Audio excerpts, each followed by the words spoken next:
আমি কি করতেছি আমাকে বুঝতে পারছেন না? গরম লাগতেছে, প্রচুর গরম। গরমের মধ্যে রান্না করতেছি, এত গরম। সামান্য রসুন বাটা দিয়েছি, তারপরে সামান্য পানি দিচ্ছি এখন। হ্যালো গাইস, আসসালামু আলাইকুম। সবাই কেমন আছেন? আলহামদুলিল্লাহ, আমিও ভালো আছি। আজকে আমি চিংড়ি মাছ দিয়ে চাল কুমড়া রান্না করবো।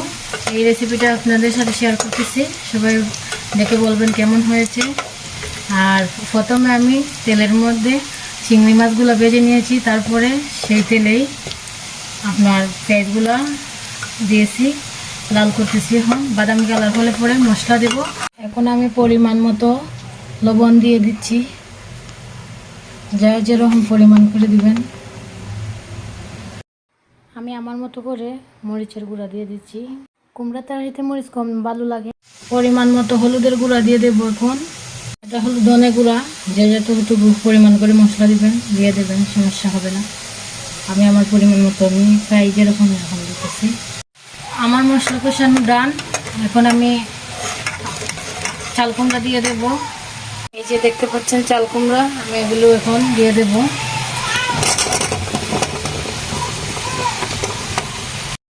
রান্না করতেছিলাম আর ভাবতেছিলাম আমার মা কেমনে আমাকে লালন পালন করছেন, এই যে রান্না বান্না করছেন। আমি একা সামলাইতে পারতেছি না। বাচ্চাটা রান্না করতেছে, ঘুমতে উঠছে, বাচ্চাটারা সামলে এসেছি।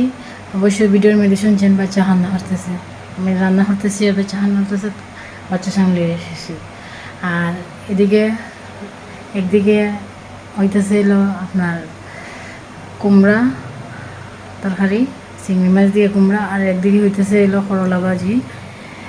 আর ভাবতেছিলাম আমার মা সামনে আমরা লইয়া সামনে সামলাইছুন, রাঁধছুন একদিকে, খাইছুন একদিকে, এই হতো ভাবছিলাম। কেউ নাই তো, বিদেশ বাড়ি সামনে আছে, একা একা সামনে সন্তান মাঝে পালন করছে। আমার মা সামনে একা একা 4টা সন্তান কীভাবে পালন করলাম, এটা ভাবতেছিলাম। খুবই কষ্ট লাগতেছে। আর গরমে তো অবস্থা সিরিয়াস। দেখতে পাচ্ছেন গরমে অবস্থা সিরিয়াস। এই গ্যাসের গরমে আস্থা গরম হয়ে গেছে, বুঝতে পারতেছি না, এত গরম দিতেছে। রান্নায় আরও গরম দিছে, এক তো ছাদের ঘর, আরও গরম হয়েছে ঘর। এখন দেখা যাক আমার রান্নার কি অবস্থা। আমি পানি অ্যাড করি নাই, চাল কুমড়া থেকে পানি বের হয়েছে। এই যে এখন আমি চিংড়ি মাছ দিয়ে দেব, তারপরে কিছুক্ষণ 5 মিনিট গ্যাসে রেখে তারপর আবার নামিয়ে নিব।